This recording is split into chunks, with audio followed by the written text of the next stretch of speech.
Donc, nous allons continuer notre message que nous avons donné il y a quelques semaines de cela, donc sur le changement de paradigme et la révélation du sanctuaire de victoire. Amen. Ce que nous voulons faire, c'est d'aller toucher un point. Nous allons vraiment montrer que nous sommes dans un temps où le peuple de Dieu doit constamment se nourrir de la parole de Dieu. Amen. Parce que c'est la parole de Dieu, notamment la parole prophétique, qui peut nous amener à devenir comme le Seigneur. Et nous allons le voir plus tard dans Apocalypse chapitre 12, quand il est dit que cette femme-là, elle a été amenée dans le désert pour être nourrie. Amen. Elle est nourrie pour devenir comme en fait l'enfant mâle. Alléluia, pour être enlevé vers Dieu. Amen. Et après, vers son trône. Nous avons besoin de la nourriture. Alléluia. Et de la nourriture solide. Amen. Et nous avions commencé à dire que la véritable connaissance, en fait, des temps et des saisons, la véritable connaissance des événements bibliques qui prennent place dans les temps et dans les saisons, cette connaissance-là, c'est une prérogative du Saint-Esprit. Parce que ce que nous avons dit, c'est le Saint-Esprit seulement qui a la capacité, en fait, de nous révéler, en fait, le déroulement du calendrier de Dieu. Amen. Et les événements qui prennent place dans ce calendrier-là. Parce que nous savons que Dieu a un calendrier qu'il a commencé à dérouler, en fait, depuis le commencement. Amen. Et dans chaque saison, en fait, Dieu réalise un aspect ou plusieurs aspects, en fait, de son calendrier. Et notre prière, c'est de dire au Seigneur de faire pour nous comme il a dit d'Abraham. Parce que dans Genèse chapitre 18, verset 17, on ne va pas le lire. Il dit que cacherait ces choses à Abraham. Parce que Dieu dit qu'il ne faut pas qu'il cache ces choses à Abraham. Il dit cacherait ces choses à Abraham. Il dit Abraham deviendra certainement une grande nation. Il dit je l'ai choisi afin qu'il enseigne à sa maison et à ses fils après lui de garder les voies de l'Éternel. Donc, Dieu a connu que pour que Abraham puisse enseigner pleinement ses voies à ses enfants après lui, il fallait que Abraham ait toute la révélation de ses voies. Donc, Dieu ne pouvait pas cacher certaines choses à Abraham. Alléluia. Et ces choses qui prennent place dans les temps et les saisons, nous devons les connaître. Alléluia. Parce que lorsque nous les connaissons, nous sommes mieux préparés et nous pouvons œuvrer dans la victoire. Amen. Et il y a plusieurs choses comme ça qui prennent place, en fait, dans les temps et les saisons par rapport à tout ce qui se passe, en fait, dans le monde. Amen. Il y a plusieurs horloges. Et notre prière, c'est de dire, Seigneur, ne nous cache pas ces choses. Alléluia. Ne nous cache pas ces choses. On l'a vu avec Siméon. On dit que Siméon, il a été poussé au temple parce que Dieu lui avait révélé par le Saint-Esprit qu'il n'allait pas mourir avant d'avoir vu le Christ de Dieu. Donc, Siméon a connu quand le Seigneur est venu. Anne aussi a connu quand le Seigneur est venu. Amen. Et un autre exemple encore que je partageais avec les frères à l'université, quand on regarde par exemple dans Daniel chapitre 2, verset 44, voyez-vous Daniel 2, verset 44, Amen, dans Daniel 2, verset 44, Alléluia. Enfin, si tu peux lire Daniel 2, verset 44. Dans le temps de ces rois, le Dieu des cieux suscitera un royaume qui ne sera jamais détruit et qui ne passera point sous la domination de notre peuple. Il brisera. Amen. Amen. Alléluia. Donc, voyez-vous, Daniel dit, quand il a commencé à expliquer le rêve de Nebuchadnezzar, il dit dans le temps de ces rois. Bon, il a indiqué un temps où Dieu devait venir établir son royaume. Amen. Donc, c'est un temps que Dieu, alléluia, a déjà fixé dans l'avenir pour établir son royaume. Mais quand ce temps va arriver, il faut que l'Esprit nous dise que ce temps va arriver. Alléluia, parce que le Seigneur va comme en fait, parler de ce temps dans les Écritures. Mais si l'Esprit n'est pas là pour nous révéler, amen, ce temps va passer. C'est comme ça qu'aujourd'hui, beaucoup de choses se passent. Alléluia. Et si nous ne sommes pas connectés à l'Esprit, nous ne pouvons pas en fait savoir ce qui se passe. Et là, nous allons dans Marc 1, verset 15.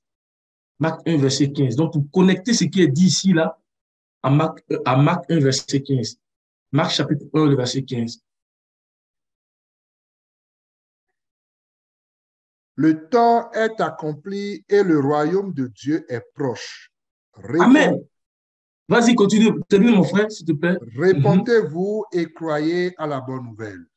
Amen. Donc Daniel a dit que dans les temps de ses il indiquait un temps où le royaume éternel de Dieu devait venir s'établir. Amen. Et quand le Seigneur est venu, puisqu'il connaissait son projet, alléluia, dès qu'il a ouvert la bouche pour commencer à prêcher l'évangile, il dit le temps est accompli. Donc le temps qu'avait dit Daniel est accompli. Voyez-vous? Et c'est là que nous avons su que c'est le Seigneur qui est venu pour établir le royaume. Donc, il y a plusieurs choses comme ça quand nous regardons les Écritures qui se déroulent. Et en tant que peuple de Dieu, nous ne devons pas être ignorants de ces choses-là. C'est pour ça que l'apôtre Paul dit que pour ce qui est des temps et des saisons, vous n'avez pas à être ignorant. Vous n'avez pas besoin qu'on vous en parle. Amen. Parce qu'en sachant ces choses-là, nous sommes à même de mieux nous préparer. Nous sommes à même de connaître pleinement les voies du Seigneur. Nous sommes à même, alléluia, de voir dans la victoire. Alléluia. Et c'est une connexion, une intimité avec le Saint-Esprit qui est capable de nous révéler ces choses. Alléluia. C'est une intimité avec lui. C'est pas une intimité avec lui que nous pouvons comprendre ces choses. Amen. C'est pour cela que la Bible dit dans 1 Corinthiens 2, verset 10. Dans 1 Corinthiens 2, verset 10. Non, mes frères, nous ne devons pas être ignorants. Nous devons crier au Seigneur. Nous dire, Seigneur, ne nous cache pas ces choses. Ne nous cache pas ces choses. Alléluia. Dieu nous les a révélés par l'Esprit, car l'Esprit sonde tout, même les profondeurs de Dieu. L'Esprit sonde tout, même les profondeurs de Dieu. Alléluia. L'Esprit sonde tout, même les profondeurs de Dieu. Donc, c'est l'Esprit qui a la capacité de nous révéler ces choses. Et alors que nous nous soumettons à lui, il nous ouvre les yeux pour que nous puissions voir dans quelle saison, bien quel aspect prend place dans les temps et dans les saisons. C'est l'Esprit qui sonde tout. Donc, connaître les temps et les saisons, sinon connaître plus exactement les temps et les saisons, ce n'est pas une œuvre humaine. Ce n'est pas une œuvre du sang et de la chair, mais c'est une œuvre de l'Esprit. Alléluia, parce que c'est l'Esprit qui nous donne de connaître ces choses. On dit que c'est une œuvre prophétique. Amen. Donc, autant nous allons nous soumettre à l'Esprit, Amen, l'Esprit va nous révéler en fait tout ce qui prend place dans les temps et les saisons. Et nous serons à même de mieux nous préparer. Alléluia. Et nous avons dit par la suite que, en ce qui concerne notre saison, en ce qui concerne la saison dans laquelle nous sommes, nous avons dit qu'il y a une vérité biblique qui aussi est en train de s'accomplir. Alléluia. Et nous avons dit que cette vérité biblique-là, elle nous est indiquée dans les Écritures à travers, en fait, cette voix retentissante que nous voyons dans Apocalypse chapitre 12, de verset 10. Donc, mon frère, nous nous transportons dans Apocalypse chapitre 12, de verset 10. Alléluia. Alléluia.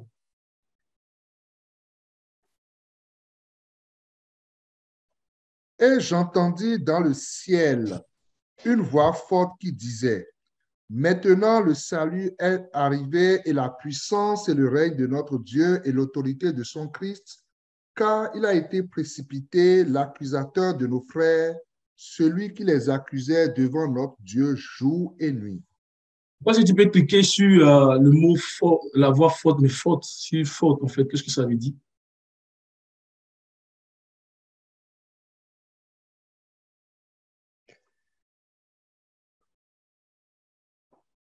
On va voir dans les Grecs.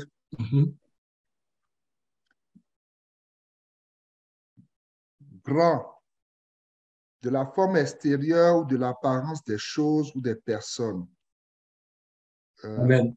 Tu veux Si que vous je remontez la définition au début, là, vous allez voir retentissant, normalement. Je pense qu'on n'a pas le même strong là. Alléluia.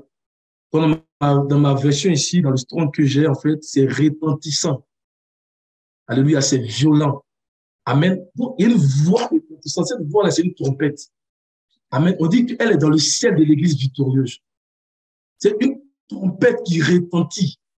Alléluia, dans le ciel de l'église victorieuse. En nous prions que le Seigneur nous donne de pouvoir entendre cette voix. Alléluia. Et j'entendis dans le ciel une voix forte, une voix retentissante, une voix violente. Il dit maintenant. Amen. Mon frère, tu peux lire aussi le français courant. Le français courant. Alléluia. Français courant. Amen.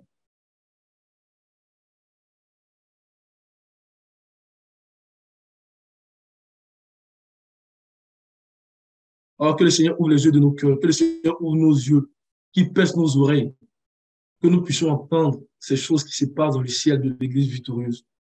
Alléluia.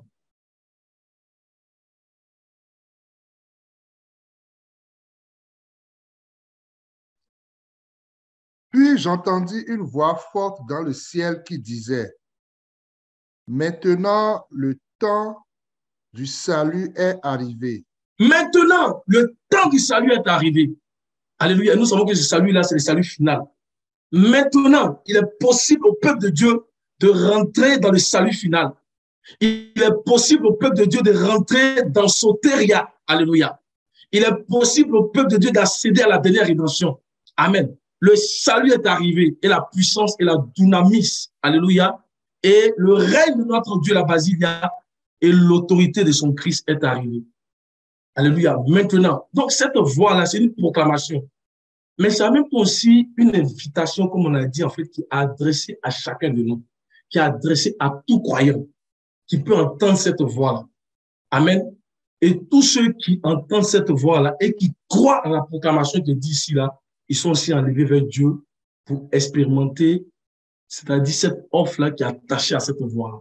Donc, le salut, la puissance, le règne de notre Dieu et l'autorité de son Christ. Donc, c'est une proclamation. C'est la vérité qui s'accomplit dans notre saison. Amen. C'est aussi une invitation. Alléluia. Et tous ceux qui peuvent entendre, ils sont aussi enlevés vers Dieu pour faire l'expérience de ces choses. Amen.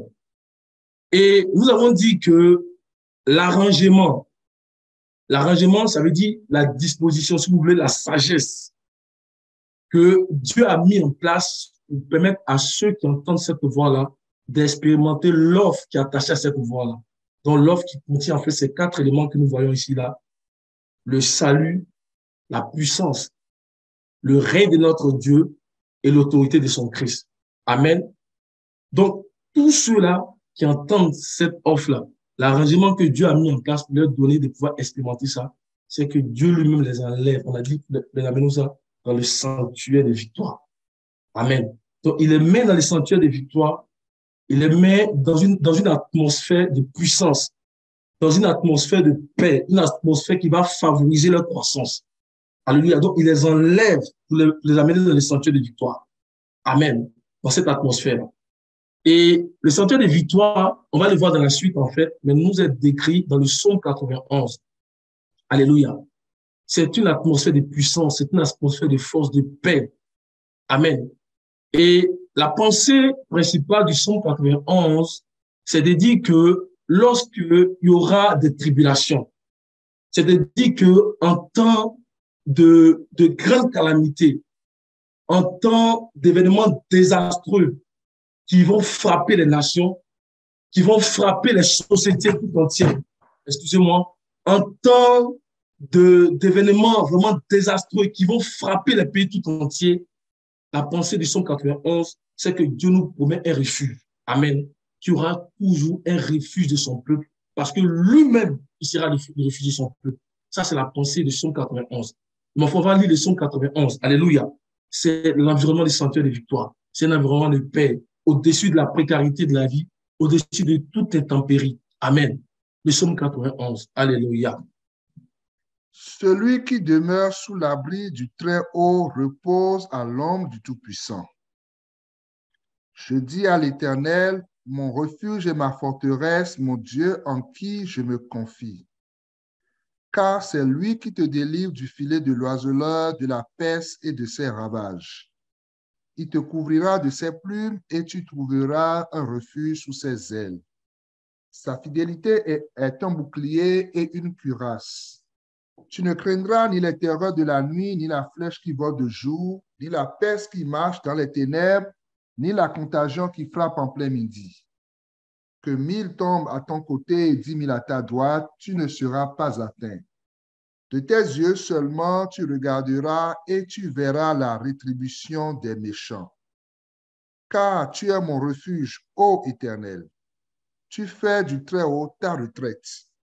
Aucun malheur ne t'arrivera, aucun fléau n'approchera de ta tente, car il ordonnera à ses anges de te garder dans toutes tes voies. Ils te porteront sur les mains de peur que ton pied ne heurte contre une pierre.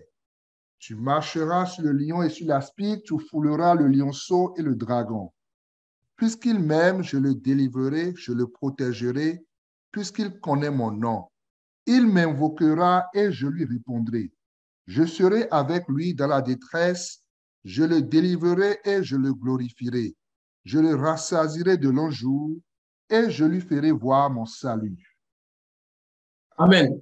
Et le psaume 91, si vous lisez les français courants, des versets 1 et des versets 2, vous allez voir que ce sont les proclamations de quelqu'un qui est encore sur la terre, mais qui fait tellement confiance au Seigneur, alléluia, que tout ce qui est peste, tout ce qui est maladie, ils ne peuvent même pas s'approcher de Satan. Alléluia. Lis seulement les versets 1 et le verset 2 dans le psaume 91 du français courant. Mon frère, s'il te plaît. Qui se place à l'abri auprès du Dieu très haut et se met sous la protection du très grand. Celui-là dit au Seigneur. Amen. Voyez-vous, celui-là dit au Seigneur. Il fait des proclamations. Amen. Parce qu'il a confiance dans le Seigneur. Il vit physiquement sur la terre. Mais toutes ces choses ne peuvent pas, en fait, toucher à sa vie, ne peuvent pas approcher de Satan. Alléluia. Et ça, c'est l'environnement du sanctuaire de victoire. Amen. Donc, Dieu, ce qu'il fait, l'arrangement qu'il a mis en place pour tous ceux qui croient à la proclamation là, il va les élever dans ce sanctuaire de victoire. Il va les élever, en fait, dans cet environnement de paix, dans cet environnement de puissance, où lui-même est le refuge de son peuple. Amen. Et dans ce sanctuaire de victoire, qu'est-ce qu'il fait? Il les prépare. Alors qu'ils sont en paix, il les prépare. Il les prépare pour qu'ils aillent atteindre le prochain jalon. Et quel est le prochain jalon? Mon frère, on va lire dans Apocalypse 12, verset 5, pour voir le prochain jalon. Amen. Apocalypse chapitre 12, verset 5. Elle enfantera un fils qui doit paître toutes les nations avec une verge de fer. Et son enfant fut enlevé vers Dieu et vers son trône. Amen. Donc, il les prépare pour le prochain jalon. Il les prépare pour la phase finale. Amen. Donc, pendant qu'il croit à la proclamation, cette grande voix retentissante qui est proclamée dans le ciel, Dieu même les prend, il les emmène dans le sentier de victoire, donc vers Dieu. Dans le sentier de victoire, il les prépare. Dans cette atmosphère, il les prépare. Qu'ils aillent au prochain jalon, en fait, qui est le trône, qu'elle est de s'asseoir sur le trône. Amen. Donc, vers son trône, alléluia, c'est la plus grande expression de Christ. Amen. Donc, après, vers Dieu, nous avons vers son trône. Vers son trône, c'est la plus grande expression de Christ. Amen. Pour dire que quand le Seigneur Jésus-Christ ne se retient plus, en termes de bénédiction, en termes de promesses, ce qu'il donne en fait à ceux-là qui croient en lui, à ceux-là qui sont en lui, ce qu'il donne en fait à ceux-là qui se soumettent à sa seigneurie, en fait, c'est d'aller s'asseoir sur le trône. Alléluia. Et ça, c'est la plus grande expression de Christ. Amen. C'est cette bénédiction, en fait, qu'il a donnée à l'église qu'il a promis, donc, quand il a adressé la lettre, donc, à l'église de Laodicée. Enfin, on peut le lire aussi dans Apocalypse chapitre 3, le verset 21. Alléluia. Donc, vers Dieu, dans le sentier de victoire, Dieu fait un travail. La Bible dit dans le psaume 110 de Sion, il étend son sceptre.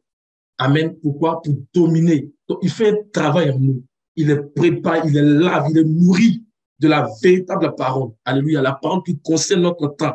Alléluia. Et après, maintenant, ils sont élevés sur le trône. Alléluia. Pour atteindre la plus grande expression de Christ. Pour atteindre le prochain jalon. Alléluia.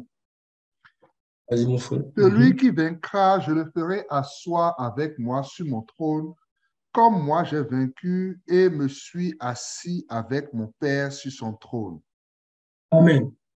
Amen. Donc, il les prépare en termes de promesses, en termes de bénédictions. Et ici, nous parlons des plus grandes et les plus précieuses promesses. Amen. Donc, cette promesse-là, qui est la plénitude de Christ, cette promesse-là, qui est la plus grande expression de Christ, elle fait partie des plus grandes et des plus précieuses promesses. Et les plus grandes et les plus précieuses promesses, on a déjà vu, en fait, ce sont les promesses qui n'ont pas été données et accomplies pour toute l'Église, mais qui s'accomplissent uniquement dans la vie des vainqueurs. Souvenons-nous toujours qu'il y a deux catégories de promesses. Quand nous lisons les Écritures, en fait, nous voyons qu'il y a deux catégories de promesses. Amen. Et à chaque fois que nous lisons les Écritures, nous devons tenir compte de cela.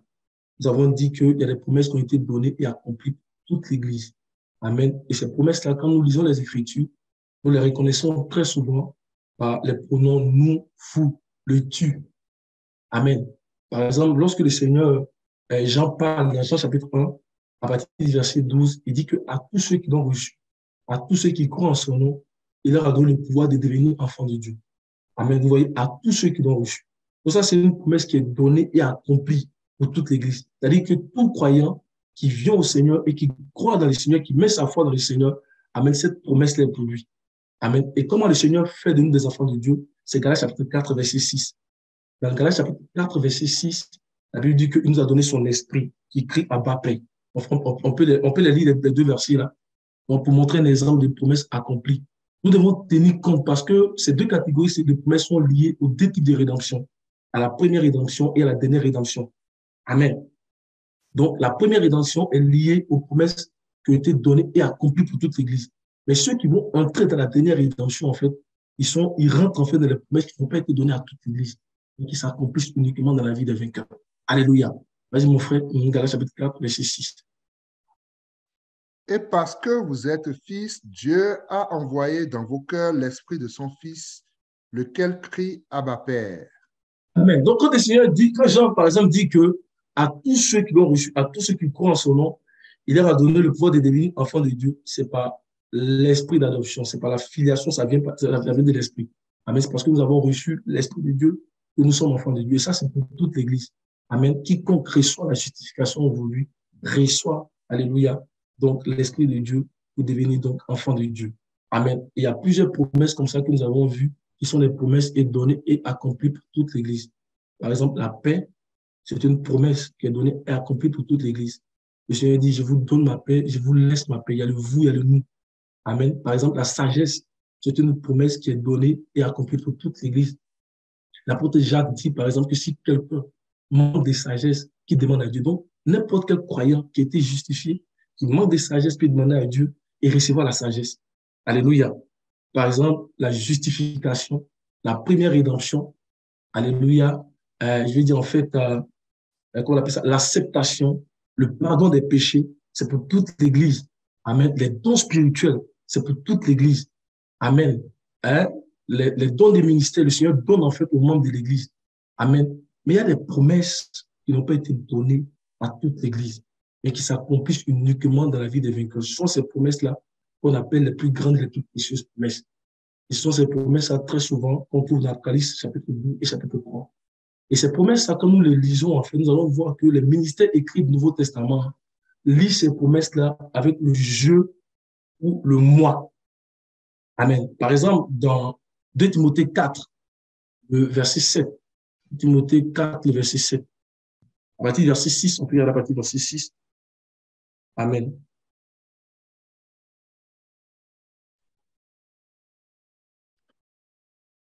Car pour moi, je sers déjà de libation et le moment de mon départ approche. J'ai combattu le bon combat. J'ai achevé la course. J'ai gardé la foi.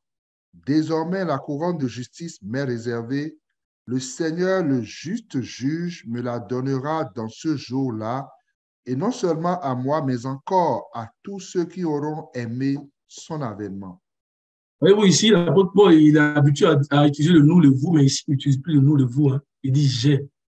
Parce que là, il va aller parler de la couronne de justice. Et ça, là, c'est individuellement. Donc, dans les temps qui s'en viennent là, c'est individuellement que nous sommes amenés à aller remporter ces choses-là. Alléluia. C'est individuellement. Il dit j'ai. Amen. J'ai combattu le bon combat. J'ai achevé la course. Achever la course, là, c'est individuellement. Et ça, ce sont les promesses qui n'ont pas été données à toute l'Église, mais qui s'accomplissent uniquement dans la vie des vainqueurs. Amen. Et la plus grande expression de Christ que nous avons vu tout à l'heure, la 7e promesse, fait partie en fait des promesses qui n'ont pas été données et accomplies à toute l'Église. Comme les 7 promesses que nous voyons dans Apocalypse 2 et Apocalypse 33. Alléluia. J'ai achevé la course, j'ai combattu le bon combat. Cette promesse-là, elle t'appartient aussi. Elle appartient à chaque membre. Mais pour pouvoir accéder à cette promesse-là, tu dois la proclamer avec ta bouche. Amen. Tu dois la proclamer, tu dois la confesser avec foi, avec ta bouche pour rentrer aussi dans cette promesse. Alléluia. Et autre chose que nous voulons dire avant de continuer, c'est que les 7 promesses qui ont été données dans Apocalypse chapitre 2 et chapitre 3, là, ce n'est pas des promesses que le croyant va avoir. La majorité, là, ce n'est pas les promesses que le croyant va entrer en possession quand il sera au ciel. Alléluia. Ce n'est pas comme ça. Amen. Mais la majorité des promesses, ce sont les promesses que nous allons posséder alors que nous sommes encore dans ce corps. Amen. Alors que nous sommes encore dans ce corps. Alléluia. Parce que beaucoup vont dire, par exemple, que, ah, moi, c'est quand je vais arriver au ciel, c'est quand on va arriver au ciel qu'on sera vainqueur. Souvent, il y a des chansons qu'on chante, au ciel, nous aurons la victoire, au ciel, nous serons les vainqueurs. Non. C'est sur la terre ici, d'abord, que le Seigneur veut que tu sois vainqueur. Alléluia. C'est sur la terre ici que le Seigneur veut que tu triomphes du monde. C'est sur la terre ici, d'abord, que le Seigneur veut que tu triomphes des œuvres des ténèbres. C'est sur la terre ici que le Seigneur veut que tu triomphes en fait du péché. Amen. Alléluia. Donc, c'est pas quand on va arriver au ciel, amen, que nous allons rentrer dans cette promesse-là. La promesse qui nous sera donnée quand on ne sera pas dans ce corps-là, c'est celle qu'on vient de voir tout à l'heure. Alléluia. C'est celle qui nous donne d'aller nous asseoir sur le trône. Amen. Même vers Dieu physiquement, nous sommes encore sur la terre ici, dans le sanctuaire de victoire. Alléluia. La promesse qui nous sera donnée hors de ce corps-là, c'est quand on va devenir comme Christ. Amen. Lorsque notre corps sera glorifié. Non, les promesses, en majorité, c'est dans ce corps que le Seigneur veut que nous puissions les posséder. Alléluia. C'est pour cela que dans chacune des lettres qu'il adresse aux 7 églises d'Asie mineure, à la fin, il dit à celui qui vaincra. Il donne la lettre aux anges. Il dit écrit à l'ange. La lettre doit être adressée à toute l'église. Mais l'appel pour être des vainqueurs, l'appel pour être en fait des vainqueurs, en fait, doit être adressé individuellement à chaque croyant. Alléluia. Enfin, on peut prendre un exemple de Apocalypse 2, verset 7. Amen. Apocalypse 2, verset 7.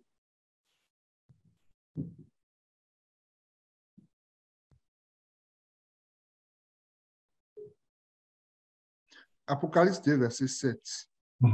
Que celui qui a des oreilles entende ce que l'Esprit dit aux églises. À celui qui vaincra, je donnerai à manger de l'arbre de vie qui est dans le paradis de Dieu. Amen. Une autre fois, nous allons parler de cette promesse-là, de cette première promesse que le Seigneur a fait à l'Église, en fait, d'Éphèse, parce que ce n'est pas le but du message. Mais pour montrer qu'il y a des promesses que nous devons aller chercher individuellement. Alléluia. Il faut posséder. Nous devons en fait posséder.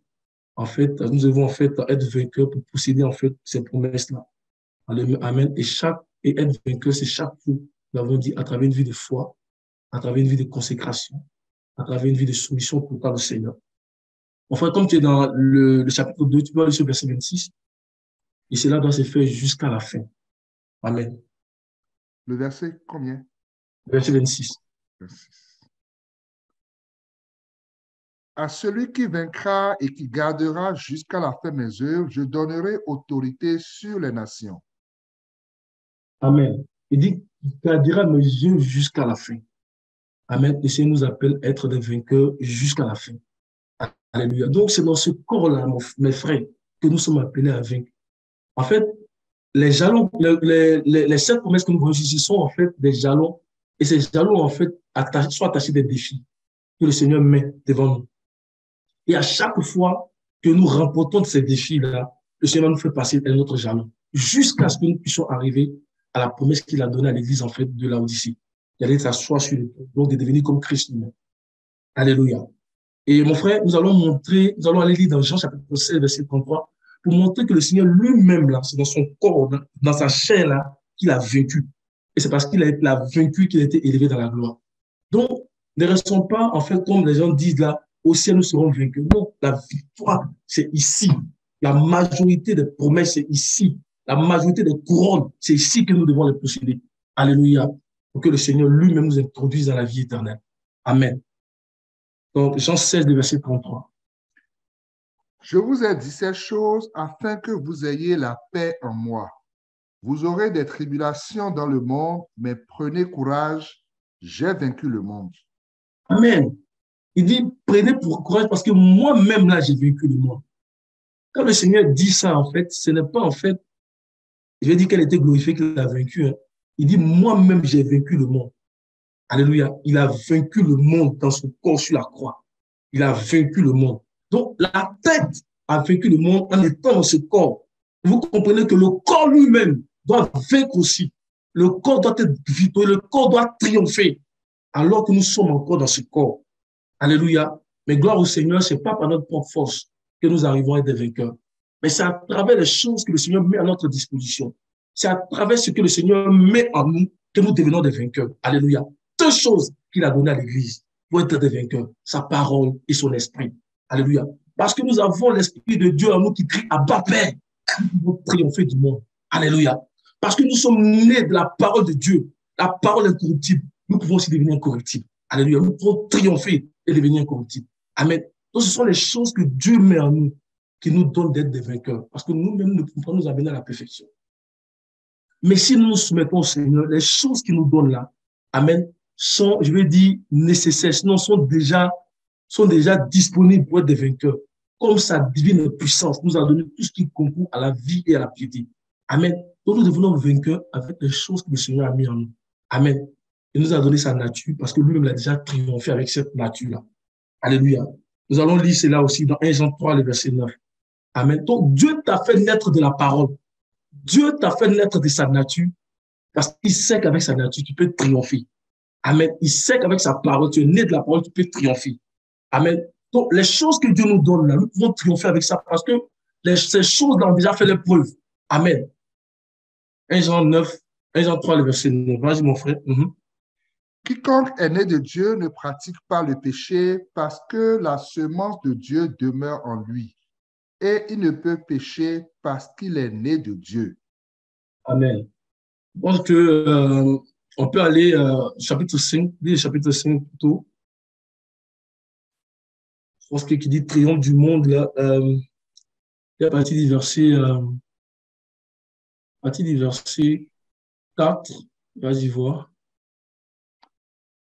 Parce que tout ce qui est né de Dieu triomphe du monde et la victoire qui triomphe du monde, c'est notre foi. Amen. Tu es né de Dieu, tu es né de la parole, donc tu peux triompher du monde. Alléluia. Nous rendons gloire au Seigneur parce que ce qui nous permet de triompher, en fait, il a mis cela en nous. Amen. Il nous a donné sa parole et son esprit. Donc, tu es né de la parole incorruptible, dans la nature de Dieu, parce que tu es né de la parole incorruptible, tu peux triompher du monde. Alléluia. Tu as l'esprit de Dieu en toi, donc tu peux triompher du monde. Amen.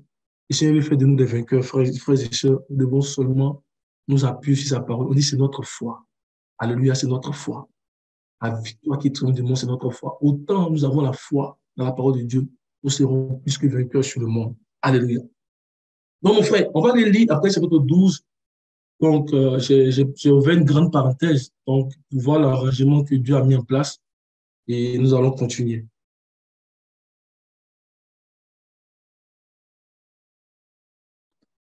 Apocalypse 12, verset 10. Apocalypse 12, verset 5. 5. Verset 5. Elle enfanta un fils qui doit paître toutes les nations avec une verge de fer. Et son enfant fut enlevé vers Dieu et vers son trône. Amen. Donc ça, c'est l'arrangement que Dieu a mis en place. Nous voyons ici deux jalons d'élévation. Le premier jalon d'abord, c'est que l'enfant a été enlevé vers Dieu. Ensuite, nous avons vers son trône. Amen. Et l'arrangement qui a lieu dans notre saison, c'est le premier jalon. Donc, l'enfant enlevé vers Dieu. Amen. Ça, c'est l'arrangement qui a lieu dans notre saison. Alléluia. Et je sais que souvent, quand on entend ces paroles-là, on se demande, mais est-ce que ce sont des paroles qui sont à notre portée? On se demande comment est-ce qu'on va faire pour parvenir à là. On se demande, est-ce que ces réalités spirituelles, en fait, est-ce que ça nous concerne? J'aimerais encourager un frère et une sœur ce matin pour dire que ces choses, le Seigneur les a rendues disponibles pour toi. Amen. La lumière de la parole vient pour aider ceux qui n'ont pas encore fait cette expérience-là à faire cette expérience alors qu'ils entendent la parole et qu'ils mettent leur foi dans la parole. Tout ce que le Seigneur veut pour que nous puissions expérimenter ces choses, pour que cette réalité devienne pour nous, c'est que nous puissions juste mettre notre foi dans la parole du Seigneur. Alléluia. C'est tout ce que le Seigneur nous demande. Alléluia. Et si nous lisons dans Romains chapitre 10, à partir du verset 6, il y a certaines choses que nous ne devons pas faire alors que nous entendons la parole du Seigneur. Nous devons garder nos cœurs contre certaines choses qui peuvent être des obstacles à notre élévation vers Dieu et vers son trône. Et je vais vraiment insister sur ça avant de continuer. Amen. Apocalypse chapitre 10, le verset 6, à partir du verset, Romains chapitre 10, pardon, à partir du verset 6.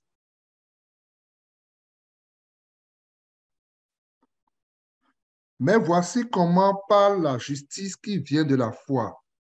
Ne dis pas en ton cœur qui montera au ciel. C'est en fait descendre Christ. Amen. Mon frère, donc on dit, mais voici comment parle la justice qui vient de la foi. Amen. Donc, alors que tu entends ces paroles, on ne doit pas dire dans notre cœur, mais qui va monter au ciel? Alléluia. Christ est déjà monté au ciel. Il a accompli cette réalité et il a fait venir à nous, alléluia, donc l'héritage céleste. Donc, on ne peut pas dire encore qui va monter au ciel. C'est comme tu faisais encore remonter Christ. Il a été exalté dans la gloire pour que tu rentres en possession de cet héritage-là, pour que tu sois enlevé vers Dieu et vers son trône. Alléluia. Et la deuxième partie, mon frère, Qui verset 7. descendra, qui descend, verset, Verset 7. Oui. verset 7, ou qui descendra dans l'abîme, c'est faire remonter Christ d'entre les morts. Amen. La Bible dit que Christ est déjà descendu dans les régions inférieures de la terre. Il allait nous chercher dans la force de destruction. Il allait nous chercher dans l'ombre de la mort. Alléluia. Donc, on ne peut pas dire encore qui va descendre. Amen. On dit sans faire remonter Christ. Amen. Mais que dit la parole de la foi? Que dit-elle? Alléluia. Vas-y, mon frère. Que dit-elle donc? La parole est près de toi, dans ta bouche et dans ton cœur. Or, c'est la parole de la foi que nous prêchons. Si tu confesses de ta bouche le Seigneur Jésus, et si tu crois dans ton cœur que Dieu l'a ressuscité des morts, tu seras sauvé. Car Amen. C'est bon. On dit la parole est près de toi. En fait, la justice qui vient de la foi, là, elle met devant nous toutes choses. Lorsqu'on demeure dans la justice de Dieu, nous sommes toujours dans la vraie présence de Dieu. Rien n'est loin de nous. Amen. On dit, car c'est la parole de la foi que nous vous prêchons. Alléluia. On dit, la parole est près de toi. Donc, tout est devant nous. Amen. On dit, c'est seulement nous devons avoir la foi dans la parole. Nous devons mettre notre foi dans la parole pour que la parole réalise en fait ses effets en nous. Alléluia. Amen. Donc, nous devons avoir foi dans la parole que nous entendons. Amen. Pour expérimenter les effets de la parole.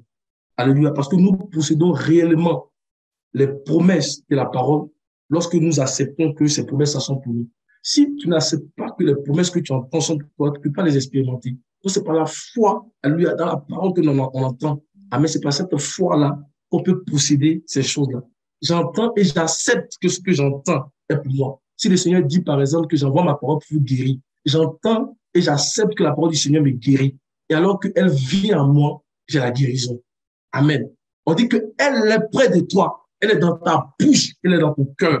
Amen. Crois en elle, tu proclames-la. La foi est tout à fait surnaturelle. La foi est conquérante, elle est active. Tu crois, tu proclames. Et la vie vient en toi. Les choses qui se passent en toi, en fait, sont glorieuses. Amen. Ta parole est près de toi, dans ta bouche et dans ton cœur. Mon frère, tu vas continuer. Amen.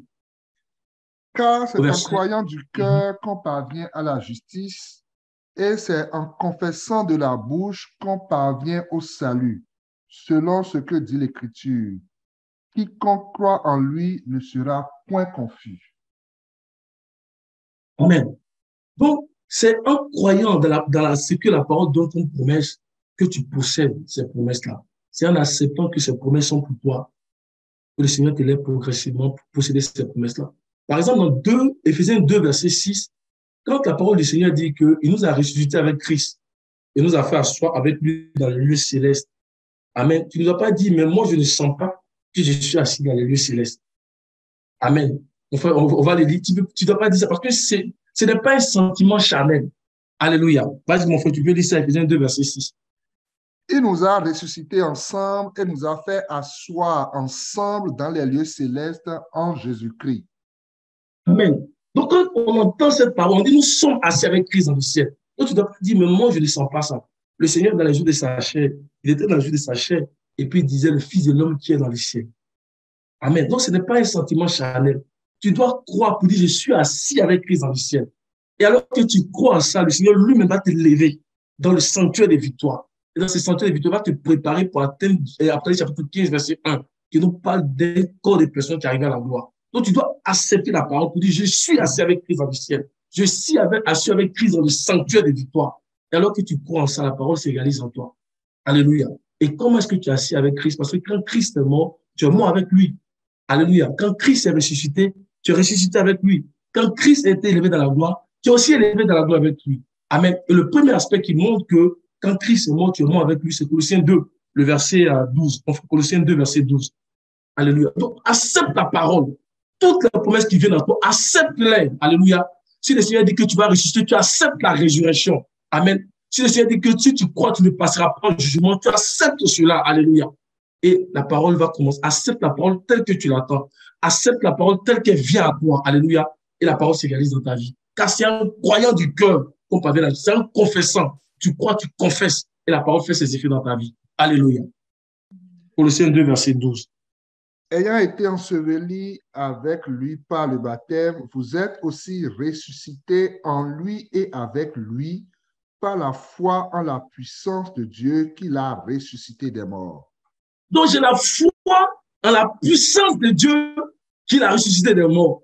Je crois que j'ai été enseveli avec Christ. Je crois que quand il est ressuscité, je suis ressuscité avec lui. Alléluia. Je crois que mon ancienne nature n'est plus là. Je crois que l'ancienne nature a été détruite. Quand je crois en ces choses, la parole fait son travail en moi. Alléluia. Et l'autre aspect qui montre que je suis exalté avec lui, c'est dans Colossiens 3 à partir du verset 1. Amen. Donc, je suis assis avec lui parce que quand il est mort, je suis mort avec lui. Quand il est ressuscité, je suis ressuscité avec lui. Quand il a été exalté, je suis aussi exalté avec lui. Je suis assis avec lui. Et quand il va paraître, je vais paraître aussi avec lui dans la gloire. Alléluia. Amen. Colossiens 3, le verset 1. Si donc vous êtes ressuscités avec Christ, cherchez les choses d'en haut où Christ est assis à la droite de Dieu. Continue, mon frère. Affectionnez-vous aux choses d'en haut et non à celles qui sont sur la terre, car vous êtes morts et votre vie est cachée avec Christ en Dieu. Quand Christ, votre vie, paraîtra, alors vous paraîtrez aussi avec lui dans la gloire. Parce que je crois que je suis assis avec lui dans les cieux. Quand il va apparaître, je vais aussi apparaître. Je crois que ma vie est cachée avec Christ en Dieu. Alléluia. Et quand il va apparaître, je vais aussi paraître. Alléluia. C'est la foi. Donc, ce n'est pas un sentiment pour dire non, moi, je ne me sens pas. On dit que je suis assis avec Christ, mais je ne me sens pas. Commence à croire. Et le Seigneur va commencer à t'élever. Alléluia. Amen. J'ai voulu vraiment mettre l'accent sur ça pour ne pas que nous puissions penser que quand on parle du sanctuaire de victoire, en fait, ce sont les réalités qui sont pas ici. Amen. Tout ce qui est dans les Écritures, là, c'est à toi. Tout ce qui est dans les Écritures, c'est à toi. Proclame-la. Crois, proclame. Et ça se réalise dans ta vie. C'est pour ça qu'il a dit à Jésus que ce livre de la loi ne s'éloigne pas de ta bouche. Médite-le jour et nuit. Amen. Médite-le. Proclame. Que ce soit là une pointe de ta bouche. Proclame. Crois. Et ça se réalise dans ta vie. Alléluia. On va fermer cette parenthèse-là. Amen. Mon frère, et on va relire après chapitre 12 de verset 5. Donc, on a vu que l'arrangement que Dieu a mis en place pour permettre à ceux qui entendent cette voix glorieuse-là de pouvoir faire aussi de l'expérience, des bénédictions qui sont attachées à cette voix-là. Donc, le salut, la puissance, le règne de notre Dieu, l'autorité de son Christ, l'arrangement, la disposition que Dieu a mis en place, c'est que ceux-là, eux-mêmes, ils soient enlevés dans le sanctuaire de victoire. Et dans le sanctuaire de victoire, Dieu fait un travail en nous. Mais on va voir comment est-ce que Dieu est en train de faire un travail en nous. Alléluia. On a déjà vu ça. Nous rappelons certains aspects pour pouvoir attacher ce que nous allons dire la prochaine fois. Amen. Apocalypse 12, verset 5. Elle enfanta un fils qui doit paître toutes les nations avec une verge de fer. Et son enfant fut enlevé vers Dieu et vers son trône. Amen. Donc, on regarde d'abord le premier aspect parce que c'est ça qui a lieu dans notre saison, enlevé vers le trône. Et la dernière fois que nous avons parlé, nous étions en train de regarder l'environnement du sanctuaire de victoire. Nous étions en train de regarder l'environnement du sanctuaire de victoire. Et nous étions en train de regarder plus particulièrement les provisions que Dieu a mis en place dans ce sanctuaire de victoire pour accélérer notre croissance jusqu'au trône. Souvenons-nous, dans le sanctuaire de victoire, Dieu fait un travail en nous.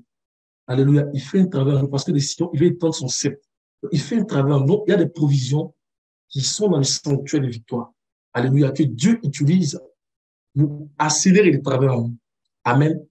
Et l'une des plus grandes provisions qui existent dans le sanctuaire de victoire, que Dieu utilise donc pour nous permettre de croître, c'est que nous sommes enseignés sur les choses qui concernent notre saison. Alléluia. Nous sommes enseignés sur les choses qui concernent notre saison. Amen. Pourquoi nous sommes enseignés sur les choses qui concernent notre saison? Nous sommes enseignés sur les choses qui concernent notre saison parce que nous devons œuvrer dans la victoire. Alléluia. Et pour œuvrer dans la victoire, le croyant doit avoir une bonne connaissance des choses qui touchent à sa saison. On ne peut pas en fait œuvrer dans la victoire si on ne sait pas ce qui se passe dans notre saison. Amen. Donc Dieu nous enseigne les choses qui se passent dans notre saison. Il nous enseigne les événements qui se passent dans notre saison pour que nous puissions œuvrer dans la victoire. Souvenons-nous que ça soit sur le trône, c'est réservé aux vainqueurs. Amen. Mais pour être vainqueur, nous devons avoir une bonne connaissance des choses qui se réalisent dans notre saison. Amen. Et c'est une des grandes provisions du sanctuaire de victoire. Nous sommes enseignés sur les choses qui se passent dans notre saison. Mon frère, par exemple, si on prend dans Matthieu chapitre 24, le verset 45, alléluia, le verset 45. Amen. Alléluia.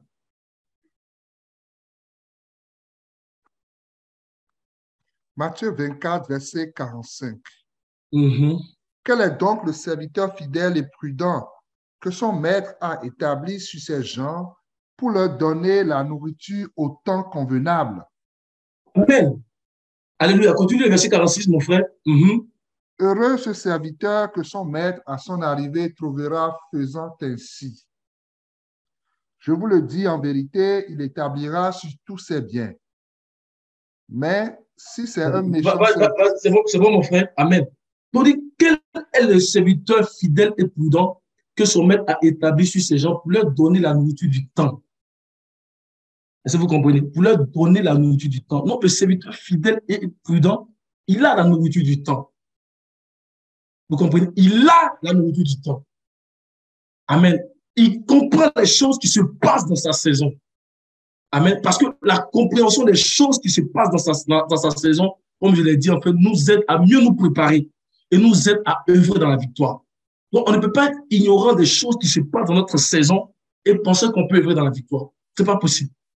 Abraham a été vainqueur parce que Dieu lui révélait les choses qui se passent dans sa saison. Amen. On dit il est prudent et il est fidèle parce qu'il fouille dans les Écritures pour trouver ces choses-là qui ont trait à sa saison. Comme Daniel, lorsque les 70 ans sont arrivés, on dit qu'il a commencé à chercher dans les Écritures. Parce que si Daniel ne voit pas, le temps va passer et le peuple sera encore à Babylone. Donc, il a commencé à chercher. Il a vu par les livres que le prophète Jérémie avait dit que 70 années après, il fallait qu'il sorte. Et quand il a commencé à chercher le Seigneur lui a dit que ce n'était pas seulement pour les Israélites, mais il y avait une profondeur dans ce que Jérémie avait dit. Donc, nous sommes amenés à comprendre les choses qui se passent dans notre saison. Et c'est l'une des grandes provisions du sanctuaire des victoires. Voilà pourquoi nous devons être aspirés, en fait, être enlevés dans le sanctuaire des victoires, vers Dieu. Parce qu'il y a une grande provision là-bas. Amen. Donc, l'enseignement vient pour aider ceux qui croient. Alléluia. L'enseignement vient pour aider ceux qui croient à posséder la connaissance de comment œuvrer dans la victoire. Dans ces temps périlleux. Les temps sont mauvais. Les temps sont périlleux. Amen. Mais en connaissant ces choses qui touchent au temps, alléluia, nous pouvons œuvrer dans la victoire. Oh, je prie que le Seigneur nous ouvre l'esprit. Je prie que le Seigneur fasse tomber les écailles de nos yeux. Que la trompette qui sort soit limpide pour nous. Alléluia. Pour que nous puissions comprendre les choses qui se passent dans notre temps. C'est important, c'est fondamental pour nos frères. Alléluia. Et souvenons-nous que nous avons dit que c'est par la connaissance du sentier de victoire que nous savons les armes que l'ennemi utilise dans ce temps de la fin pour abattre plusieurs dans l'humanité. Ces choses que nous avons vues dans Apocalypse chapitre 12, verset 9 au verset 10. Nous savons quelles sont les armes secrètes qu'il utilise pour abattre aujourd'hui plusieurs dans l'humanité. Mais si on n'a pas la connaissance de ces armes, comment est-ce qu'on peut se protéger contre ces armes? Alléluia. Amen. On peut lire Apocalypse chapitre 9, c'est la connaissance du sentier de victoire qui nous est révélée dans Apocalypse chapitre 12, parce qu'il y a plusieurs composantes que nous allons voir. Mais c'est la connaissance du sentier de victoire qui nous dit voici les armes qu'il utilise. Amen. C'est pas ça qu'on dit qu'il est en train de ravager la terre. Mais Dieu nous fait grâce de connaître ces choses. Alléluia. Vas-y, mon frère. Apocalypse 9, quel verset? Donc, 12, verset 9 à 10. Dans les deux armes là, qu'il utilise massivement. Alléluia. Parce qu'il a peu de temps, donc il se sert beaucoup de ces armes-là pour ravager toute la terre. Amen. Vas-y, mon frère. Et il fut précipité le grand dragon, le serpent ancien appelé le diable et Satan, celui qui séduit toute la terre. Il fut précipité sur la terre et ses anges furent précipités avec lui. Et j'entendis dans le ciel une voix forte qui disait, « Maintenant le salut est arrivé et la puissance et le règne de notre Dieu et l'autorité de son Christ, car il a été précipité l'accusateur de nos frères, celui qui les accusait devant notre Dieu jour et nuit. Amen. Donc, dans le sentier de victoire, nous avons la révélation que l'ennemi utilise beaucoup dans ces temps de la fin la séduction. Amen. Et il utilise l'accusation. Ça, c'est l'une des grandes provisions du sentier de victoire. Enseigner sur les choses qui touchent à notre saison. Amen. Donc, dans le sentier de la victoire, Dieu nous révèle les armes secrètes du dragon. Mais surtout, dans le sentier de la victoire, nous avons dit aussi qu'il nous révèle, alléluia, les provisions qu'il a mis en place pour pouvoir contrer toutes les armes du dragon.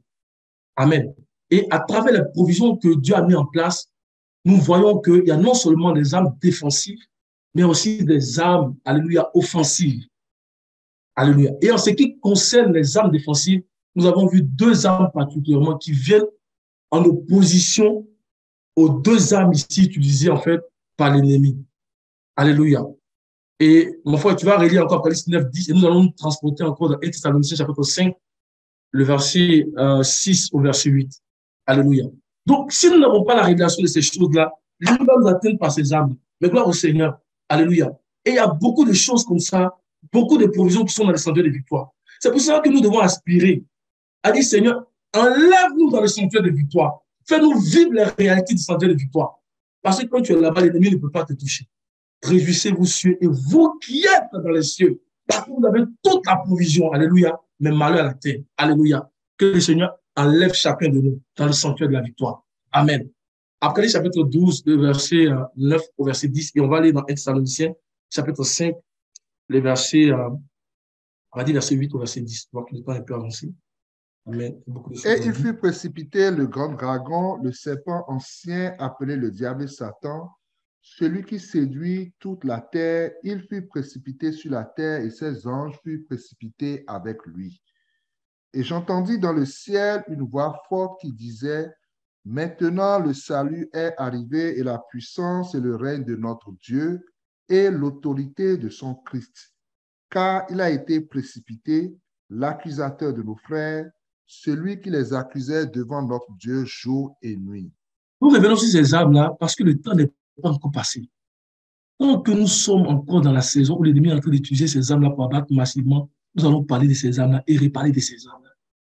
Nous faisons attention en fait. Nous sachons comment est-ce qu'il agit. Nous puissions connaître la stratégie démoniaque du dragon à travers ces armes-là.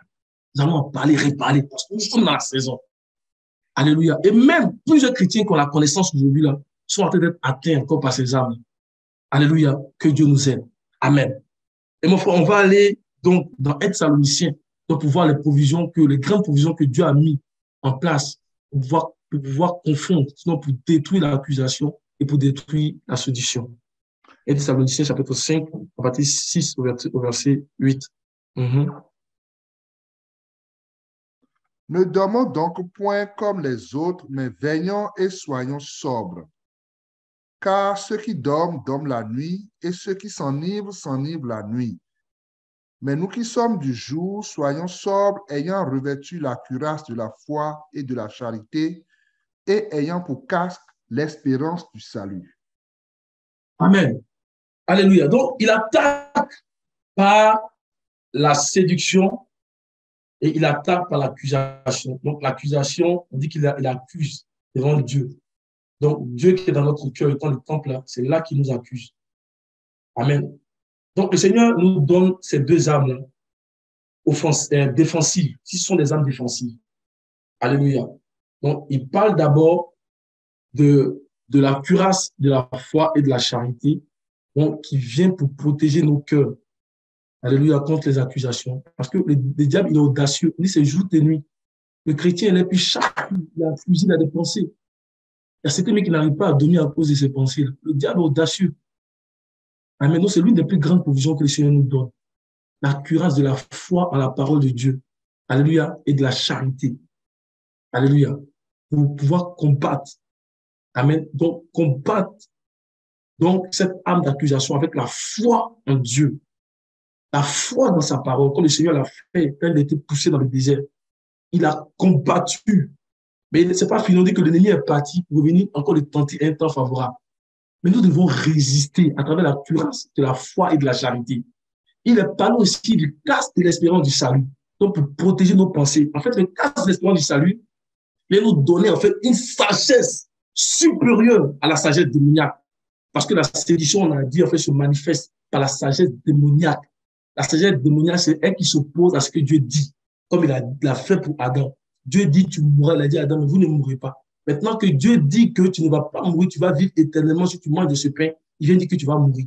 Et si tu as la connaissance, alléluia, si tu as le casque du salut, amen, tu peux confondre ces paroles. Si tu as la bonne compréhension de Dieu, tu peux confondre ces paroles. Alléluia. Or, que le Seigneur nous révèle de la courage, de la foi et de la charité et qu'il nous révèle du casque du salut. Amen. Pour combattre, en fait, toutes les stratégies démoniaques du dragon. Amen. Donc, ces deux provisions-là viennent rendre impuissantes les armes de Satan. Quand tu les as, les armes de Satan sont impuissantes.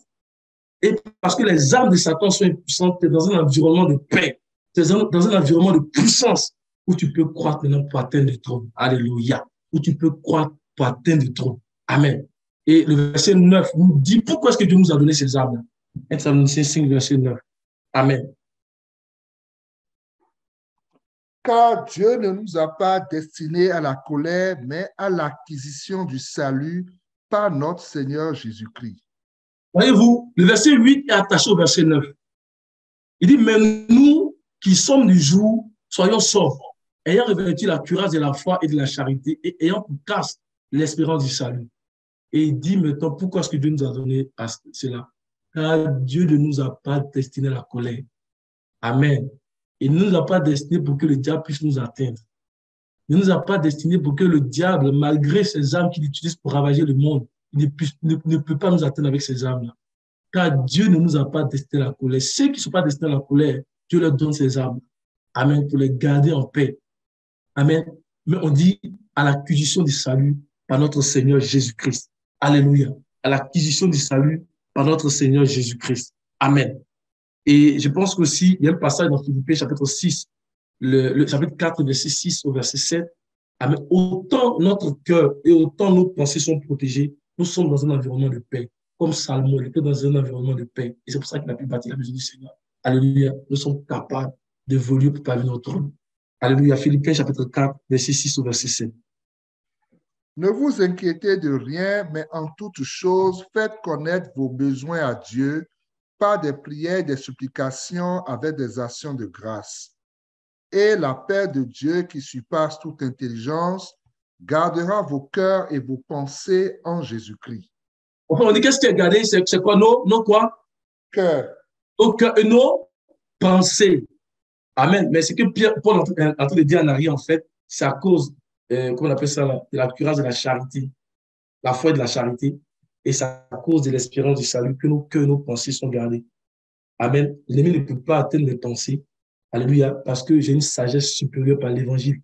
J'ai une sagesse supérieure à sa sagesse. Donc, tout ce qui va amener là, parce que j'ai le casque du salut sur ma tête, je vais le confondre dans le nom de Jésus. Tu vas le confondre dans le nom de Jésus. Et il ne peut pas atteindre mon cœur. Je n'accepte pas en fait l'accusation parce que j'ai ici la cuirasse de la charité. Alléluia. Et de la foi. Amen. Le temps est avancé, mais je vais introduire peut-être un élément que nous allons peut-être voir la semaine prochaine. Et nous avons dit que dans les sanctuaires de la victoire, il n'y a pas que des armes offensives. Il n'y a pas que les armes offensives. Mais Dieu nous donne aussi des provisions pour attaquer l'ennemi. Amen. Il nous donne aussi des provisions pour attaquer l'ennemi. Et après le chapitre 12, le verset 11 au verset 10 au verset 11, et particulièrement le verset 11, nous montre comment nous pouvons attaquer l'ennemi et même l'empêcher, en fait, de pouvoir atteindre nos vies. Alléluia. Donc, le verset 11, là, ce sont des armes offensives qui sont données là-bas. Alléluia. Mon frère, tu vas lire le verset 11. C'est parce qu'on aura le temps de développer aujourd'hui. Il est déjà 19. Mais gardons l'esprit que ce que nous sommes en train de faire en ce moment, nous sommes en train de regarder les provisions qui sont dans les sanctuaires de victoire et qui nous donnent en fait de croître pour venir en fait au trône. Alléluia. Vas-y, mon frère. Ils l'ont vaincu à cause du sang de l'agneau et à cause de la parole de leur témoignage, et ils n'ont pas aimé leur vie jusqu'à craindre la mort. Amen. On dit ils ont vaincu le dragon parce qu'ils ont utilisé ces armes offensives. Amen. Ils ont vaincu le dragon. On dit à cause du sang de l'agneau et à cause de la parole, à cause du spectacle et leur bouche. Alléluia. À cause du spectacle de leur bouche, ils ont vaincu les dragons. Amen. On dit le sang de Jésus. Quand on parle du sang de Jésus-Christ, on parle du sang de la rédemption. Et le sang de la rédemption, c'est la personne de Christ. Le sang est une personne. Alléluia. Dans Lévitique 17, verset 11, il dit qu'à l'âme de la chair, dans d'autres versions, qu'à la vie de la chair, la vie de Christ est dans son sang. Dieu dit que je vous l'ai donné à l'autel afin qu'il servit d'expiation pour vos âmes. Amen. Dieu dit qu'il a donné cette vie à l'autel. Donc, il a sécurisé cette vie sous l'autel. Amen. Pour que tous ceux qui s'approchent de Christ, en fait, puissent bénéficier de la rédemption. Amen. Je vous l'ai donné. Donc, la vie de Christ, la vie de vérité de Christ est dans son sang. La vie de celui qui n'est pas né à Adam est dans son sang. La vie de celui qui est pur est dans son sang. Amen. Et ce sang-là, c'est la personne de Christ. Et Dieu dit qu'il nous a donné cela à l'autel. Amen. Alléluia. Et regardez bien, Lévitique 17, verset 11. Il est 21, je vais terminer à 25 par là. Et on va revenir sur ces aspects-là. Lévitique 17, verset 11.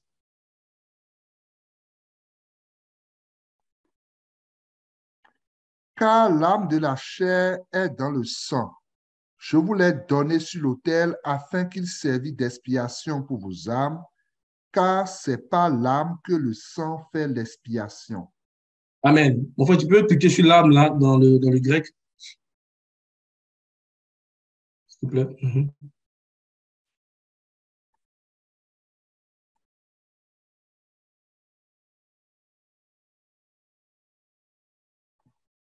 Âme, une personne, la vie. Amen. Donc, la personne de Christ est dans son sang. La vie de Christ est dans son sang. Alors, donc, le sang, quand on parle du sang, c'est la personne de Christ.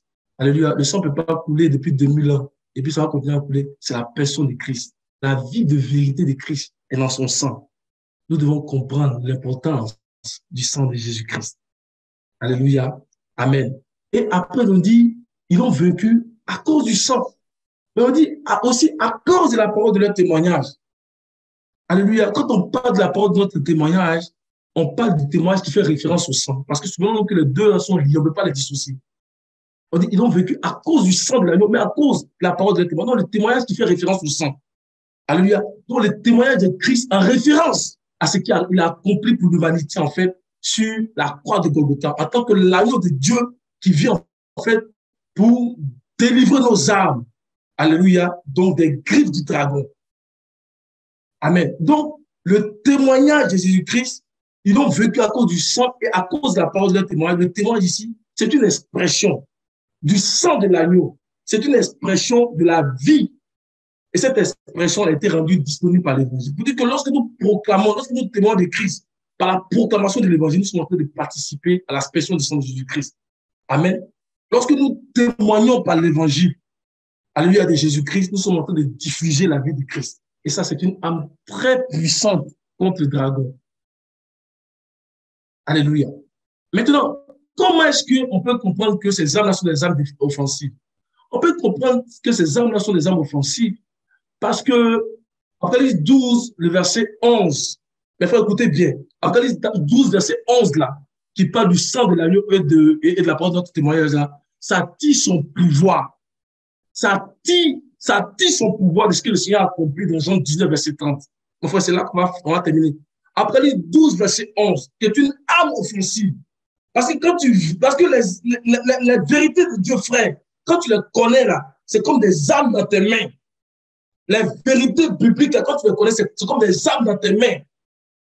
Et quand tu les proclames, en fait, l'ennemi ne peut pas tenir. Quand il sait que tu sais ce que Christ a fait à la croix, il ne peut pas tenir.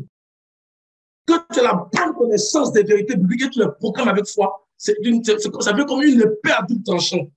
Et l'ennemi ne peut pas tenir. Apocalypse 12, verset 11, écoutez-moi bien, tire sa puissance de ce qui est écrit ici. Vas-y, mon frère. Quand Jésus eut pris le vinaigre, il dit, tout est accompli. Et baissant la tête, il rendit l'esprit. Il y a quelque chose de grand qui s'est passé ici dans le monde spirituel. On dit qu'il a pris le vinaigre, il a dit tout est accompli. Et qu'est-ce qu'il a fait? Il a baissé la tête, il a rendu l'esprit. Amen. Il y a une guerre qui s'est passée au moment où il rendait l'esprit. Ça nous explique ici la bataille à travers laquelle, en fait, le royaume des ténèbres, la domination des ténèbres sur la terre a été évincée. Alléluia. C'est pas qu'il a rendu l'esprit seulement, il y a quelque chose qui s'est passé, en fait, dans le royaume des ténèbres. Et ce qui s'est passé dans le royaume des ténèbres, les Écritures en parlent. C'est ça que nous allons voir la semaine prochaine. Au moment où il a rendu l'esprit, il y a quelque chose de grand qui s'est passé. Le royaume des ténèbres est en ébullition. Donc, c'est comme des arbres dans tes mains. Quand tu sais ça, l'ennemi sait que tu sais ça, il ne peut pas tenir. Alléluia. Que le Seigneur nous bénisse. Il y a beaucoup de choses à dire. Amen. Nous allons revenir sur ces aspects-là et continuer la semaine prochaine. Alléluia. Nous allons prier le Seigneur. Amen. Nous allons prier le Seigneur. Alléluia.